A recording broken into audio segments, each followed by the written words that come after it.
Welcome friend, welcome to my channel. Friends, कैसे हैं आप? मैं उम्मीद करता हूं आप लोग अच्छे होंगे और स्वस्थ होंगे। फ्रेंड्स, आज आपको बताएंगे सुकम सार्क इन्वर्टर के बारे में, जो कि चार्जिंग प्रॉब्लम आने पर आपको कहाँ डायग्नोस करना है और सर्किट डायग्राम के हिसाब से आपको हम समझाएंगे। जैसा कि आप लोग देख सकते हैं, सर्किट डायग्राम है और ये जो कि कलर सर्किट डायग्राम है, तो इजिली आप इसे सीख सकते हैं। यूट्यूब पे मैं आपको दिखा रहा हूँ, कलर के हिसाब से आप लोग समझेंगे, क्योंकि कलर के हिसाब से समझना बहुत ईजी होता है और मैं डायग्राम के हिसाब से समझाता हूँ, जो कि आप लोग समझने में बहुत आसान होता है। तो आप लोग मेरे चैनल पर नहीं आए तो मेरे चैनल को सब्सक्राइब कर दीजिएगा और ठीक उसके बगल में नोटिफिकेशन का बेल है, उसको क्लिक कर दीजिएगा लेटेस्ट वीडियो पाने के लिए। दोस्तों, आज का वीडियो हम लोग स्टार्ट करते हैं। तो देख सकते हैं आप, ये है चार्जिंग सेक्शन सुकम सार के एसएमडी बोर्ड की है ये। तो सबसे पहले आप समझेंगे इसमें कि इसकी जो चार्जिंग की पल्स निकलती है वो कहाँ से निकलती है। देख सकते हैं आप में माइक्रो आईसी के पिन नंबर 26 से जो किसी चार्जिंग पल्स निकलती है और ये चला जाता है NE555 प्राइमर आईसी के पिन नंबर 4 में। पिन नंबर 4 जो होता है दोस्तों, ये रीसेट होता है। तो ये रीसेट इनपुट है। जब यहाँ पे सप्लाई आने के बाद ही ये इसकी जो आउटपुट है पिन नंबर 3, ये आउटपुट है, इसे आउट निकलेगी और जाके ये स्विच करेगा। तो पिन नंबर 4 जो है आपका, ये स्विचिंग यहाँ पे इनपुट किया जाता है। जब यहाँ पे स्विच करने के बाद ही पिन नंबर 3 से आउटपुट होगा। पहले बात आप समझ लिए। और दोस्तों, इसमें ये ऑसिलेशन सेक्शन का यही काम करता है। यहाँ पे जैसे वोल्टेज आएगी उस हिसाब से ये ऑसिलेशन काम करेगा। तो यहाँ पे पिन नंबर 2 जो है आपका इनपुट होता है।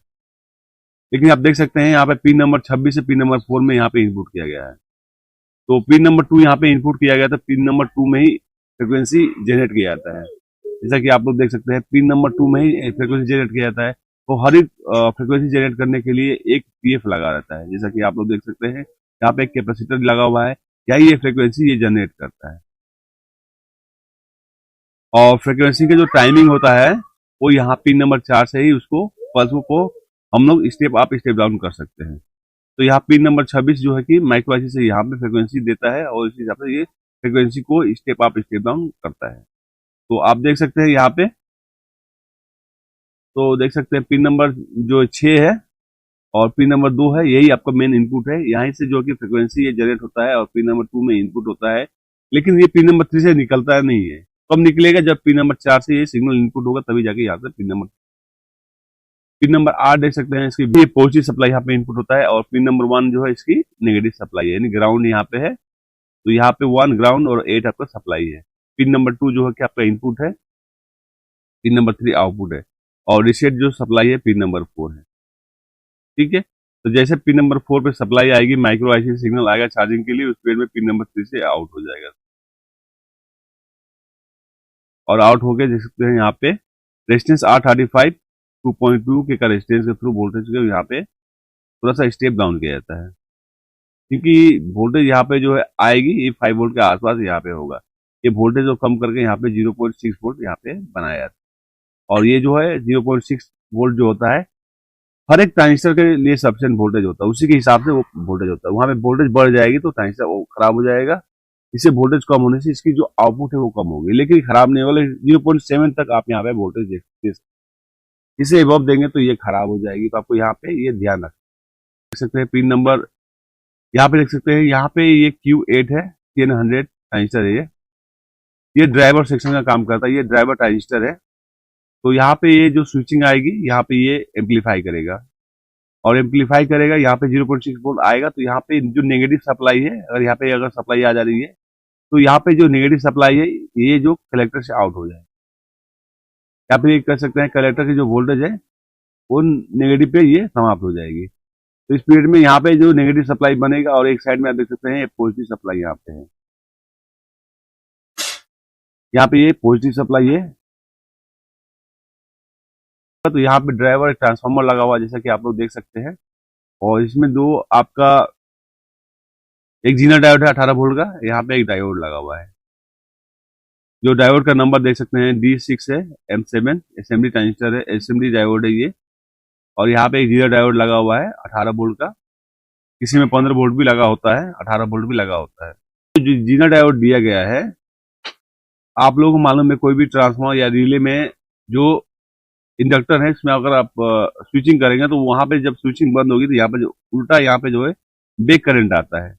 उस पीरियड में ट्रांजिस्टर खराब होने के चांसेस ज्यादा होता है, इसलिए यहाँ पे ट्रांजिस्टर लगाया गया। जो बेक करंट आएगा वो यहाँ तक ही खत्म हो जाएगा, मतलब आगे नहीं जाएगा, क्योंकि आगे जाने पर ये ट्रांजिस्टर खराब हो जाएगी।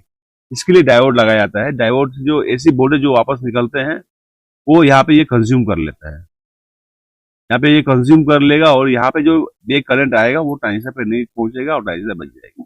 इसके लिए यहाँ पे ये 2 डायोड लगाया जाता है। ध्यान समझिएगा, यहाँ पे ये जो लगाया हुआ है डायोड क्यों लगाया गया है कि बैक जो करंट इसमें से आएगी, कोई भी रिले हो गया, जिस मान लीजिए कोई मेटल है, कोई आयरन पे अगर मान लीजिए कोई वायर लेपटा गया तो इंडक्टर में आता है, वो ट्रांसफार्मर में आता है। तो इंडक्टर में जब आएगा तो उसमें अगर स्विच देंगे आप तो स्विचिंग जनरेट करेगा वो, जैसे इसमें आप करंट छोड़ देंगे तो वापस वो बैक आता है करंट। इसके लिए डायोड लगाया गया है, बैक आने पर ये ट्रांजिस्टर खराब ना, ठीक है। और यहाँ पे एक रेजिस्टेंस देख सकते हैं R31 है 4.7 के का, जो यहाँ पे जो सप्लाई आ रही है पिन नंबर 3 से, ये सडनली इंक्रीज और डिक्रीज ना हो के लिए। जैसे कि मान लीजिए यहाँ पे इसको ओपन कर देंगे तो इसका जो वोल्टेज है अचानक इसमें जो क्या बीट करेगा, उस पीरियड में क्या होगा, ये अचानक इसमें हीट करेगा, उस पीरियड में ये ट्रांजिस्टर खराब हो जाएगी। इसके लिए यहाँ पे जो वोल्टेज आएगी सडनली इंक्रीज ना हो, रेजिस्टेंस लगाया हुआ है, इसको वोल्टेज डिवाइडर कहते हैं। यहाँ पे जो वोल्टेज आएगा वो कांस्टेंट रहेगा और इंक्रीज डिक्रीज सडनली नहीं होगा।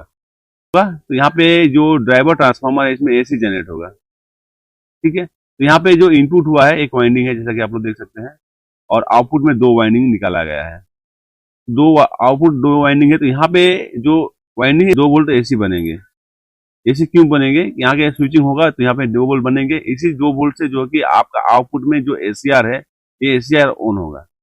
एसीआर ऑन होने के लिए देख सकते हैं यहाँ पे जो कैथोड है, और कैथोड के बाद में यहाँ पे जो एसी निकल रहा है इसको डीसी में कन्वर्ट करके यहाँ पे एक रेजिस्टेंस है 47 ओम्स, और यहाँ पे जो कि इसकी गेट पे सप्लाई दिया गया है। दोस्तों जैसे मॉसफेट में गेट होता है, एसीआर में भी सेम गेट होता है, ठीक है, लेकिन इसकी जो की डायरेक्शन अलग होती है। मॉसफेट में गेट इस साइड होता है और एसीआर में गेट इस साइड होता है। इसको ध्यान दीजिए, जब भी आप एसीआर चेक करेंगे तो इसके ऑपोजिट डायरेक्शन में आपको गेट देखने को मिलेगा। तो यहाँ पे देख सकते हैं यहाँ पे स्विचिंग होता है, तो यहाँ पे स्विचिंग होने पर ये भी एसीआर है ये ऑन हो जाएगी। सेम इसका प्रोसेस सेकेंड वाला जो कि एसीआर है, इसमें भी सेम प्रोसेस है, देख सकते हैं।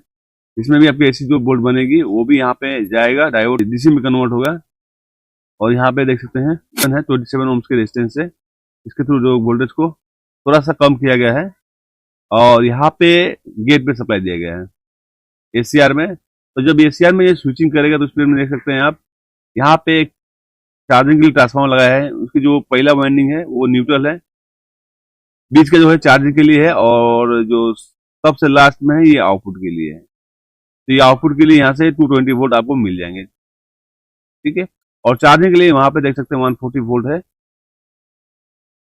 तो ये 140 में ही ये स्विचिंग करके सप्लाई देता है। 220 वोल्ट जो आता है इसमें ये स्टेप डाउन स्टेप अप का कोई बात नहीं है, क्योंकि हम लोग सोचते हैं कि जो ये ट्रांसफार्मर 140 वोल्ट है ये स्टेप डाउन करके जो कि ये बैटरी को देके ये बैटरी को चार्ज करता है, ठीक है। लेकिन दोस्तों ऐसा कोई बात नहीं है। ये जो जैसे हम लोग एसएमपीएस यूज करते हैं स्विचिंग खुद बना के, एसएमपीएस का मतलब होता है switching mode power supply. Switching mode power supply जो होता है खुद का फ्रिक्वेंसी बना के जो कि आउटपुट ये करता है। इसी तरह इसमें भी है आपका जो कि ये खुद का फ्रिक्वेंसी जनरेट करेगा और बैटरी के हिसाब से फ्रिक्वेंसी जनरेट करेगा, उस हिसाब से बैटरी को चार्ज करके बैटरी को जल्दी ये चार्ज कर लेता है। क्योंकि बैटरी की जो चार्जिंग की प्रोसेस है उसमें आपकी मैंने पहले बता चुका हूँ, उसमें चार्जिंग की स्टेज अलग अलग होती है। तो यहाँ पे फ्रिक्वेंसी के हिसाब से ये चार्जिंग को स्टेज को कम बेसी वो करते रहेगा, तो आपसे चार्ज करेगा। यहाँ पे वोल्टेज को स्टेप अप स्टेप डाउन यहाँ पे ये नहीं करता है। यहाँ पे इसकी फ्रिक्वेंसी को कम कर देगा। यहाँ पे जो चार्जिंग आती है फ्रिक्वेंसी 80 किलो हर्ट्ज के आसपास यहाँ पे फ्रिक्वेंसी आती है, ठीक है। तो ये फ्रिक्वेंसी को ही कम बेसी करके बैटरी को ये चार्ज करता है, ठीक है। तो यहाँ पे ये वोल्टेज स्टेप डाउन करके आप सोचेंगे फिर रेगुलेटर लगा के वोल्टेज को कम करके बैटरी को चार्ज करें, लेकिन दोस्तों ये जो प्रोसेस है उस हिसाब से ये बैटरी को चार्ज नहीं करता। यहाँ पे जो चार्जिंग की प्रोसेस है वो अलग है। आप लोग देख सकते हैं वोल्टेज कम होने पर भी इसकी चार्जिंग एम्पियर जो है कि कॉन्स्टेंट रहती है, ठीक है। कभी आपका 140 से थोड़ा सा कम हो जाने पर भी चार्जिंग उतना ही रहता है, क्योंकि इसमें फ्रिक्वेंसी जनरेट होता है और फ्रिक्वेंसी के हिसाब से वोल्टेज को ये बूस्ट कर देता है, इस हिसाब से बैटरी को ये चार्ज करता है। समझिए कि ये सेम आपका एसएमपी जो चार्जर होता है उस तरह ये काम करता है।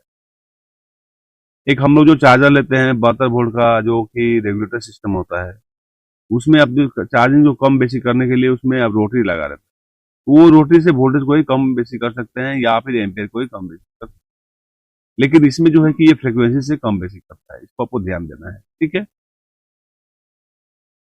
तो आप लोग समझ गए चार्जिंग की प्रोसेस ये। अब दोस्तों हम लोग चलेंगे सर्किट में। सर्किट में जाने के बाद में सर्किट में अच्छी तरह से हम लोग और समझ लेते हैं।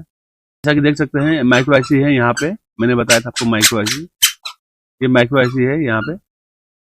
और आईसी की पिन नंबर 26 से सिग्नल निकलती है आउटपुट और पिन नंबर 4 में जाता है। ठीक है, पिन नंबर 3 से निकलता है और यहाँ पे ट्रांजिस्टर है, ट्रांजिस्टर थ्रू ये एम्पलीफाई करते हुए ये ड्राइवर ट्रांसफार्मर को देता है, जैसा कि आप लोग देख सकते हैं। और यहाँ पे जो ड्राइवर ट्रांसफार्मर से 2 वोल्ट बनते हैं एसी, उसको डायोड के थ्रू जो कि फिर इसकी जो एसीआर में दिया जाता है, जैसा कि आप लोग देख सकते हैं यहाँ पे एसीआर लगा हुआ है और यहाँ पे भी एसीआर लगा हुआ है, दिया जाता है। और एसीआर को क्या करता है, ये एसीआर ऑन हो जाता है, इसमें 220 वोल्ट जो घुस रही है, इसमें इनपुट हो रही है, उस इनपुट सप्लाई को ये वोल्टेज को कम करके, समझिए बात, वोल्टेज को कम करके, लेकिन फ्रिक्वेंसी जो है कि ये वेरिएशन करती है, फ्रिक्वेंसी इसकी वेरिएशन होती है, उस हिसाब से ये बैटरी को ये चार्ज करता है। यहाँ पे 140 वोल्ट जब आप चेक करेंगे तो यहाँ पे आपको 90 वोल्ट के आसपास देखने को मिलेगा, 90 वोल्ट देखने को मिलेगा। तो यहाँ पे ये वोल्टेज को, ये फ्रिक्वेंसी को कम बेसी करके बैटरी को ये चार्ज करता है और बैटरी को ये स्मूथली चार्ज करता है और कम समय में बैटरी को चार्ज करता है। देखिए बैटरी जैसे वोल्टेज कम, बैटरी जैसे डाउन होती है उस हिसाब से बैटरी जब चार्ज करता है तो उसकी जो चार्जिंग की जो प्रोसेस है उसमें जो चार्ज होता है बैटरी, उसकी फ्रिक्वेंसी कम बेसी होता है। हम लोग सोचेंगे कि डायरेक्टली जो कि चार्जर आप देखते हैं, चार्जर में हम लोग डायोड लगा देते हैं और बैटरी को चार्ज करते हैं, वो चार्जिंग करने में बहुत समय लेता है। लेकिन इन्वर्टर से आप देखेंगे तो आपकी जल्दी 8 घंटा 6 घंटा में बैटरी को फुल चार्ज करता है। ये चार्ज करने का कारण क्या है, ये फ्रिक्वेंसी की वजह से होता है। फ्रिक्वेंसी उसकी कम बेसी होगी उस हिसाब से बैटरी को चार्ज करेगा। Float charging, trickle charging, boost charging, इस हिसाब से जो फ्रिक्वेंसी जनरेट करता है और बैटरी को ये चार्ज करता है। इसकी स्टेज जो कि चेंजेस होते रहते हैं और कितना स्टेज होता है मैंने प्रीवियस वीडियो में बता चुका हूँ, वहां पे आप लोग जाके देख सकते हैं। तो मैं आपको बताया ये सुकम सार की चार्जिंग की प्रॉब्लम आए तो आपको यहाँ पर ट्रेस कर सकते हैं। पिन नंबर 26 से जो कि आपका वोल्टेज निकलता है 1.2 वोल्ट, जैसा कि आप लोग देख सकते हैं यहाँ पे। और ये पिन नंबर 4 में जाता है, पिन नंबर 3 से आउट होकर आपका जो कि ये ड्राइवर ट्रांसफार्मर को स्विच करता है। उसके बाद में यहाँ पे जो एसी वोल्टेज बनती है उस एसी को स्विच करता है। उसके बाद जो कि बैटरी को ट्रांसफार्मर जो सप्लाई जाती है उसके हिसाब से बैटरी को चार्ज। तो ये मेरा वीडियो कैसा रहा कमेंट बॉक्स में जरूर बताइएगा। अच्छा तो वीडियो को लाइक कीजिएगा, दोस्तों में शेयर कीजिएगा और सब्सक्राइब करना ना भूलें। दोस्तों आज के लिए इतना ही। जय हिंद, जय भारत।